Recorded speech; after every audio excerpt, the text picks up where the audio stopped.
Hindi sakit ang ubo, sipon at lagnat? Opo, at hindi dapat ginagawa. Dr. Atoy Arboleda is a dedicated medical professional. A dedicated, renowned for his expertise in his commitment to healthcare and patient well-being. Has earned him admiration and respect within his community and beyond. Inumin ngayon ng paracetamol, pasisingawin yung lagnat. Kaya pag nagparacetamol, Pag nilalagnat ba ang sanggol, dapat paliguan? dapat po. Ang mga tao ang belief ngayon, kailangan mo ng mga synthetic drug for you to actually heal yourself. Yun yung wrong perception na gusto kong iayos. Ano ba ang topic natin? Ano ba ang topic natin? That the real wealth is health. Minsan ang tao walang sakit pero ang nasa isip niya nagkakasakit siya, so natutuluyan. Pag niyaya mo, kain na tayo, wala akong gan. O ba't di ka makatulog? Nag-iisip ako. Alam mo kinamatay? Puyat at gutom. Nagugulat ako, elementary, nakakapagsalita na ng word na stress. Oh, really? So ikaw ang pumipili ng stress mo. Whatever your brain believes, body will achieve.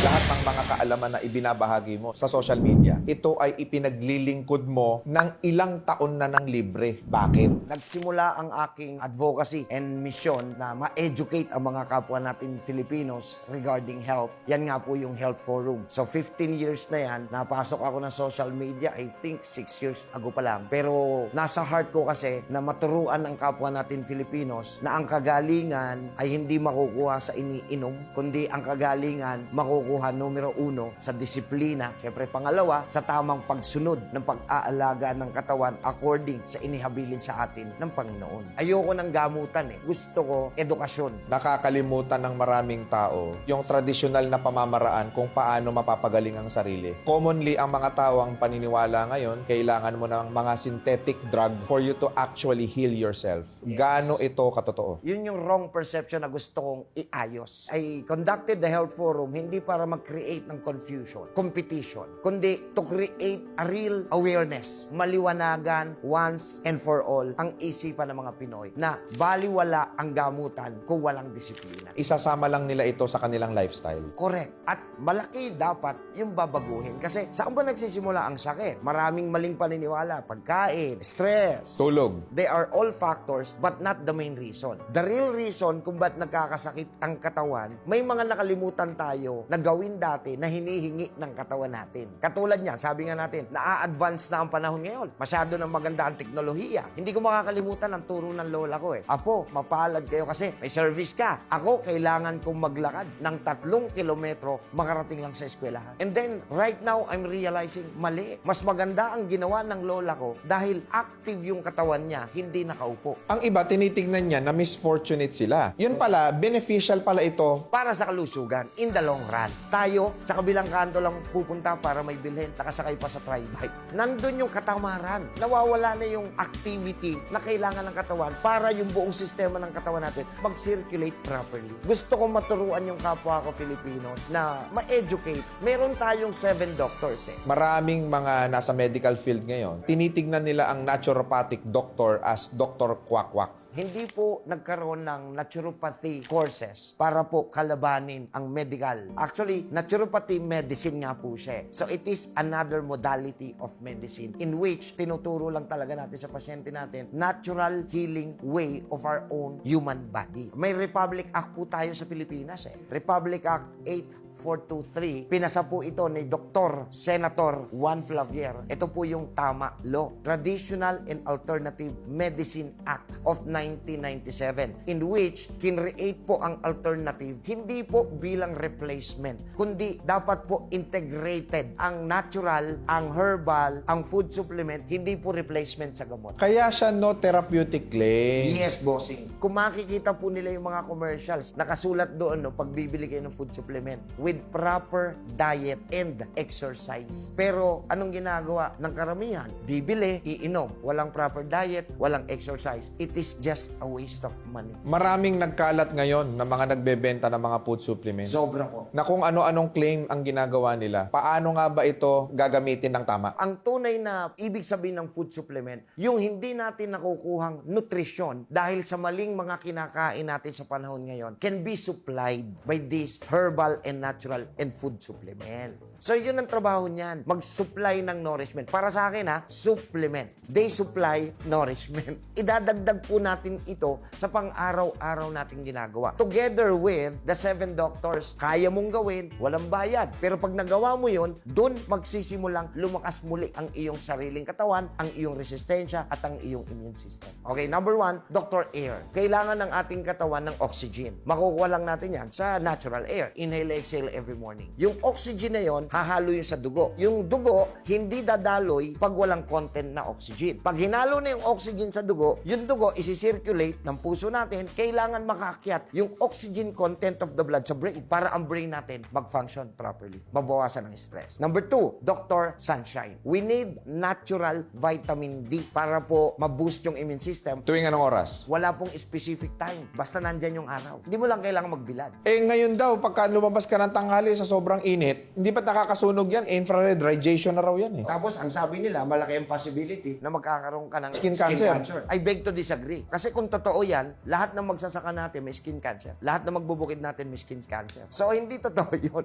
Lahat ng tao, pwede kang tamaan ng cancer basta mahina ang immune system. Bakit yung mga magbubukid? Bakit yung mga magsasaka? Hindi tinatamaan. Malakas ang immune system nila. Why? They can follow the 7 doctors. Number 3, Dr. Water. Naliligo yung panlabas nating katawan, dapat naliligo rin yung panloob. Kaso anong iniinom ng karamihan ngayon? Soft drinks. Hindi makakain ng walang soft drinks. Hindi makakain ng walang juices. Okay lang kung fruit juices na totoong fresh na piniga. Paano yung mga chemically composed juices? Number 4, Dr. Exercise. Nakalimutan natin that sweating is a detoxification process of the integumentary system. Hindi, mga tao kasi busy. Pagka may sakit na po sila, hindi na sila busy. Ang tunay na puhunan ay ang kalusugan para sa mas maayos na kinabukasan. Give time to your health. Kasi if not, they will ask for time pagdating ng panahon. Pag naningil na yan dahil hindi mo inagapan, bali wala na. Kung kailan kasi huli na ang lahat, tsaka tayo magbabago ng lifestyle. Kaya po may Doc Atoy para may tagapagpaalala man lang na hindi pa huli ang lahat. Marami nagsasabi sa akin, Doc, nakakapag-detox ako. Dumudumi ako everyday. Umiihi ako everyday. How about the toxins of your integumentary system? Skin, tissue, muscles, joints, ligaments. Saan lalabas yung toxins nun? Sa pawis. So that's number 4. Number 5, Dr. Diet. Mali tayo ng perception sa Pilipinas, no? Sabi nila diet, Tagalog, dieta. What we are explaining sa Dr. Diet is balanced diet. Pwede mong ma-enjoy lahat ng pagkain ng balanse. Lahat ng pagkain. Lahat ng pagkain. Lechong kawali. Lahat po yan. Pwede Chicharong bulaklak. Pwede po yan. Basta balanse. Crispy pata. Pwede po yan. Fried chicken. Pwede po yan. Ba't sabi ng ibang doktor, kailangan daw magkakakain ka ng mga healthy? Kasi po, may sakit na. Tayong mga Pinoy, aminin na natin, napakahilig natin sa kanin, ang ulam baboy. Tapos, iba-iba lang ng putahe everyday. Sample, Lunes, pritong baboy. Martes, adobong baboy. Miyerkules, sinigang na baboy. Huwebes, inihaw na baboy. Pag napansin mo, puro baboy. Iba-iba lang ng putahe. So, sa madaling salita, ang Pinoy mahilig sa kanin, tsaka Baboy. o pag pinagsama mo, kanin? Baboy. Ayun, hindi. Dito sa tinuturo natin sa balanced diet, you can enjoy everything. Sample, Monday, pork. Tuesday, fish. Wednesday, vegetable. Huwebes, baka. Biyernes, manok. Sabado, seafoods. Na-enjoy mo in the whole week. Balance lang because different organs needs different nutrients. Number 6, Dr. Sleep. Kaya nagkakasakit ang tao because of cell degeneration. Pag inaral natin maigi ang siyensya, saan ba nagsimula ang tao? Sa cells. Sa tatay natin, sperm cell. Sa nanay natin, Egg cell. So, ang unang tatargetin para magkasakit, cells. Ang tawag sa ginagawa para magkasakit, cell degeneration. And last but not the least, number 7, Dr. Energy. Means positive mindset, positive attitude, positive outlook. Bawal ma-stress. Nagugulat ako, elementary, nakakapagsalita na ng word na stress. I'm stressed. Oh, really? The real meaning of stress, thinking of the negative things. So, ikaw ang pumipili ng stress mo. Ikaw ang gagawa ng stress mo. How you think will define who you are. In psychology, we called it psychosomatic. Whatever your brain believes, body will achieve. Minsan, ang tao walang sakit, pero ang nasa isip niya, nagkakasakit siya. So, natutuluyan. Napakaraming may cancer sa Pilipinas. Ang talagang nagpapahina sa kanila, the way they think, may sakit ako. Up to the point, pag niyaya mo, kain na tayo, wala akong gana. Bakit? May cancer.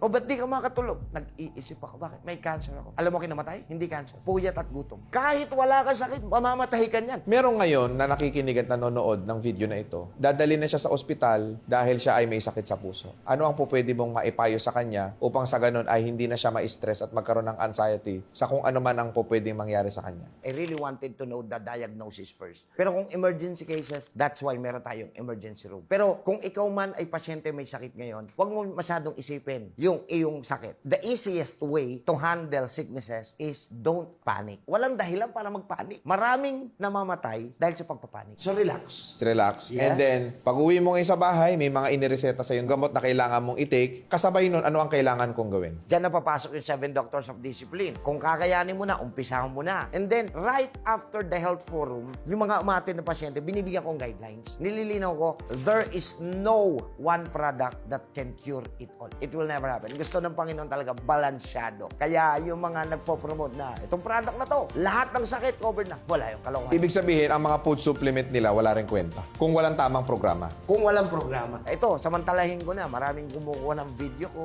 nagnanakaw ng video ko. Wala ho akong ine-endorse na produktong isa. Ang itinuturo kong maigi, disiplina, kasama po yung nutritional guidelines. Okay. Ako naman ay may high blood. Napakataas ng presyon ko araw-araw. Ano ang pinakamabisang gagawin ko? Maliban sa 7 Doctors, pinakamaganda po dyan, saging at sili. Saging at sili? Yes. Siling labuyo, dinikdik, ipasok mo rin sa saging. Kainin. Bababa po kagad ang presyon mo, marirelax ka. Kahit anong saging, mababawasan po yung palpitation. Yung sili po, magbibigay ng vasodilation effect. When we say vaso, yung mga gamot for hypertension or high blood pressure is vasodilators. When you hear the word vaso, yan po ay scientific name ng veins. Dilator means buka. So, pag uminom ka ng gamot para sa high blood, papabukahin yung ugat. Bakit kailangan pabukahin yung ugat? Kasi may bara yung ugat. Ito na, nakabuka na. Ang problema, yung ininom mong gamot para sa high blood na vasodilator, may milligram lang po yon. Pag naubos na yung efficacy ng milligram, lilit ulit yan. Pero, what if, imbis na pabukahin natin, tanggalin natin yung pagbabara? Ano ang pwedeng makatanggal ng pagbabara? Nako,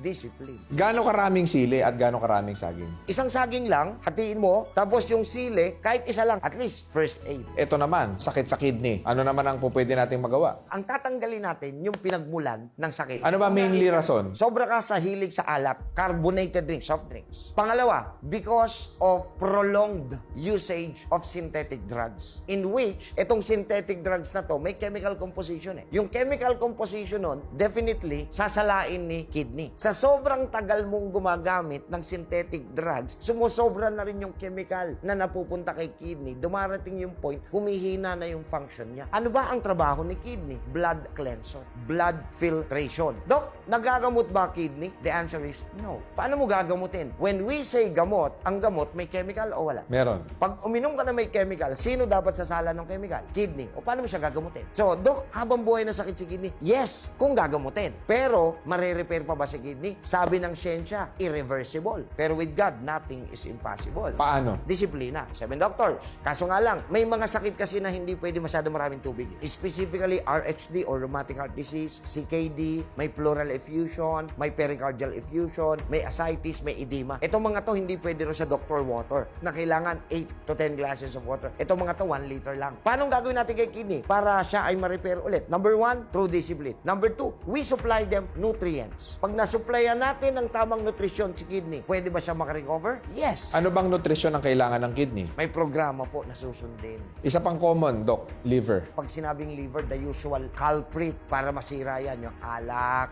Hindi lang po sa panahon ngayon. Wala po tayong gustong siraan. Nagsasabi lang tayo ng katotohanan. Pero huwag niyo pong dalasan o gawing bisyo ang pag-inom ng energy drinks. Dahil sa taas po nung content nun na pampalakas ng energy, pwede pong bumigay o humina si liver. At alam niyo ba, ang problema ngayon sa liver, yung fatty liver, kung tawagin, liver steatosis, liver cirrhosis, because due to inactivity. Ayaw magpapawis, ayaw magpaaraw. Pati po si liver tumatay. tumataba. Actually, yung fatty liver, hindi po siya tumataba na lumulobo. Nagkakaroon po siya ng taba. Ano ang solusyon dyan? 7 buto ng papaya, blender. Saan mo ihahalo yun? Sa tubig, inumin mo araw-araw Inumin yun mo for 7 araw-araw. days. Maganda ho ito para sa mga gusto talaga mag-inom lagi-lagi, mga manginginom. Pati kidney pala, buto ng papaya. Meron pang isa, yan. Kung gusto nyo po yung mga nahihirapang umihi, madalas sa UTI, Oo, yan, UTI. pinakulo ang sabaw ng buko. Di, kala ko pag pinakuluan, nawawala yung enzymes. Baliktad. Pagka po pinakuluan yung sabaw ng buko, hindi po siya tatanggalin sa lalagyan. Buko pa rin siya, tatanggalin mo lang yung kulay green, nandun pa rin yung buko itself. Lagay sa isang kaserola, lagyan ng tubig, pakuluin. So pag kumulo yung tubig sa labas, kumulo na rin yung sabaw ng buko sa loob. Bakit kailangan kumulo? Para ma-absorb niya pa yung enzyme. Yun ngayon ang natural antibiotic mo. Natural antibiotic? Yes! Pag sinearch mo ang history and origin of medicine, nagsimula lang pala talaga ang medisina. Saan? Sa ugat, sanga, dahon, halaman at bunga. Ito lang ang ginagamit pag nagkakasakit ng mga ninuno natin. Dok, yan lang pala eh. Paano nauso ang medisina? Dahil sa maling lifestyle, dumadami ngayon na may sakit. Pag dumami yung may sakit, hindi pwedeng i-mass production to. Mauubos ang kalikasan. Dito na pumasok ang siyensya. We need to find some chemicals. Tignan natin ano yung laman nito. Gawin natin para yun yung maging epekto sa tao. May overdose ba ang supplement? Hindi overdose ang tawag eh. Kasi pag natural, wala naman talaga. Ang overdose chemical eh. Pero pagka nasobrahan ka lang ng pasok niyan, kasi nutrients yan, wasted. Ilalabas lang din ang katawan. Kaya may programa eh. May a certain milligram na kaya ng katawan. Parang ganito, kumain ka, sinabi ng katawan mong busog ka na, gusto pa ng utak mong kumain, kakain ka pa. Anong nagkanyayari? Na-empacho. So ayaw ng katawan natin ng sobra. Doc, pagdating naman sa lifestyle change, Yan. example ako ay isang call center agent. Nature ng trabaho ko ay gabi, so wala na ako kagad Dr. Sunshine. Tsaka Dr. Sleep. Hindi na rin ako nakakapag-exercise dahil sobrang hectic ng schedule ko. Nawala na rin si Dr. Exercise. Tama po. So ang pupwede ko na lang gawin, Dr. Water, Dr. Diet, Dr. Energy, and Dr. Air. Paano ngayon? 5 out of 7 magiging boosted ang immune system. So kung ikaw ay call center agent at wala tayong choice, pinakamaganda, magpalit na kayo ng trabaho para makumpleto mo yung 7. Huwag ko kayong magagalit ha. Pero ang katotohanan, kaya po mas malaki ang sahod nila kesa sa usual na empleyado. Health hazard po ang panggabi. That's why may night differential. Bakit? Iba yung tulog sa gabi, iba yung tulog sa umaga. So Dok, magre-resign? No. Hindi ako magdidesisyon para dyan. Siya. Pero naniniwala ako, pag may sakit na yan, titigil na yan. Correct. So, wag nating intayin magkasakit. Ingatan ang iyong kalusugan. Dahil yan lang talaga ang puhunan para sa mas maayos na kinabukasan. Doc, ang best cure daw for cancer is guyabano. Hindi po. There is no one product that can cure it all. Ang magpapagaling sa'yo, ang Panginoon, pag nakita niya na may disiplina ka at sumunod ka na sa tamang programa. So, si Guyabano, according sa clinical studies, mataas ang anti-cancer na content niya. Pag sinabing anti, Prevention. laban. Anti-inflammatory, laban sa pamamaga. Anti-cancer, laban sa cancer. Paano kung marami ka ng cancer? Cells. So, kaya ba labanan na ito? Hindi. Ang lalaban dapat kay cancer cell, yung immune system mo. Paano mo palalakasin? Makakatulong ba si Guyabano? Makakatulong. Pero hindi niya kayang labanan mag-isa. Isa pa, ang malunggay daw ay pupwede at makakatulong makagaling sa lahat ng sakit. Makagaling hindi po. Makakatulong po na mag-supply ng mga nutrisyon para palakasin ang ating immune system at ang ating immune system ang lalaban sa sakit. Hindi ang produkto ang lalaban sa sakit. Ang glutathione ay totoo bang nakakaputi? Nakakaiyak, pare. Sinubukan ko yan. Hindi. Ang trabaho ng glutathione ay vitamin for the liver. Ang liver natin, lagi po yan may sinasabi sa complexion ng katawan natin. Pag ang liver mo healthy, mamula-mula, mapusyaw ka. Pero pag ang liver at kidney mo, sira, nangingitim ka. Sa oral, nagiging food ni liver yon, so lumalakas si liver. Pag malakas si liver, pumupusyaw yung kulay, kaya mamula-mula. Injectable. Hindi nakakaputi. Parehas po. Gaano kahalaga ang probiotic sa katawan ng tao? Ang laman ng ating GIT, gastrointestinal tract, 85% good bacteria, 15% bad bacteria. Itong tinatawag nating GIT, kailangan balanse. Pag tumaas ng isa, naging 16% ang bad, magkakasakit ka na. Ganon katindi ang balance niyan. Dahil sa mga wrong lifestyle natin, wrong food that we are intaking, nauubos si good bacteria, dumadami na to. So humihina na ang ating digestive system. Importante ang probiotic. Kaya importante ang probiotic to supply the balance of the good bacteria and bad bacteria. Paano pag sumobra yung good bacteria? Walang problema. Yung mga natural na ipapasok mo sobra, pag hindi kailangan ng katawan, natural natural din niyang ilalabas. Actually, yung LBM, hindi dapat ginagamot yan. Ha? Bakit ba may LBM? Kasi may pumasok sa katawan mo na hindi niya kasundo. Kailangan niyang ilabas. Ang delikado lang, pagka nag-LBM, is baka ma-dehydrate ka. Kaya kailangan mo mag-rehydrate. Yun yung malaking magagawa ni probiotics sa ganun. Ano ba ang mas tamang vitamin C? Sodium ascorbate or ascorbic acid? Sodium ascorbate. Bakit? Natural vitamin C siya. Hindi siya acidic. Pakinggan mo, sodium ascorbate. Yung isa, ano? Ascorbic acid. So, kung gusto mo ng vitamin C na hindi acidic, natural, sodium ascorbate. Ilang beses dapat uminom ng vitamin C sa isang araw? Depende sa pangangailangan ng katawan, depende kung may sakit na. Pero pag binasa natin yan, sa father of vitamin C, si Dr. Linus Pauling, kasi nagkaroon siya ng cancer eh. Ang sinupply niyang vitamin C, 50,000 milligram a day. Ano nangyari? Aba, humaba buhay niya. Nag-negative yung cancer niya. 50,000? Noong panahon niya yon. Kaya siya nakadiskubre ng sodium ascorbate. Siya nga ang father of vitamin C. Sa ngayon, kung wala naman ho kayong sakit, I would suggest 2 to 3 500 mg of sodium ascorbate per day. Hindi po na-overdose actually ang katawan natin sa vitamin C. Bakit? Kasi yan lang po yung hindi kayang i-reproduce ng sarili nating katawan na vitamin C. Again, kung sosobra yan, ilalabas ng katawan mo. Yeah. Ito naman, Doc, yung lagnat. Actually, hindi lang lagnat. Ang ubo, sipon at lagnat ay hindi po sakit at hindi dapat ginagamot. Hindi sakit ang ubo, sipon at lagnat? Opo, yan po ay response ng immune system to protect us to have further infection. Example, sipon. Pagka po, kasi bukas po yung ilong natin, bukas yung bibig natin, yan po yung entry point. Pagka ho may nalanghap tayo o kaya may nalunok tayo na foreign substance na hindi natural sa katawan, gagawa po yung katawan natin, yung immune system natin ng mucus. Siya yung immune system ha. Tatawag siya, may pumasok tayong foreign. Pagpadala ng isang platon na mucus, balutin yan. So babalutin, sipon na ho yun. Sa pag isininga natin o nailuwat natin, nailabas po yung foreign substance. Number 2, paano kung hindi nakalabas agad? Tatawag ulit si immune system sa defense. Uy, magpadala pa ng isang platon ng mga mucus para balutin yan. Kumapal na ngayon yung mucus. Ang tawag ngayon doon, phlegm. Yung phlegm ngayon, haharang na ngayon sa ating airways. Nakikita ngayon ni Baga, hindi ako makahinga na maayos ha. May baradong plema. Bobomba ngayon si Baga. Pag bumomba siya, ubo. Kaya may ubo. Pag binomba niya para makalabas yung plema na bumalot sa foreign substance, hindi pa rin kinaya. Sabi ng immune system, sunugin na yan. Ay, eto na. Kaya nilalagnat. Gagawa ngayon ng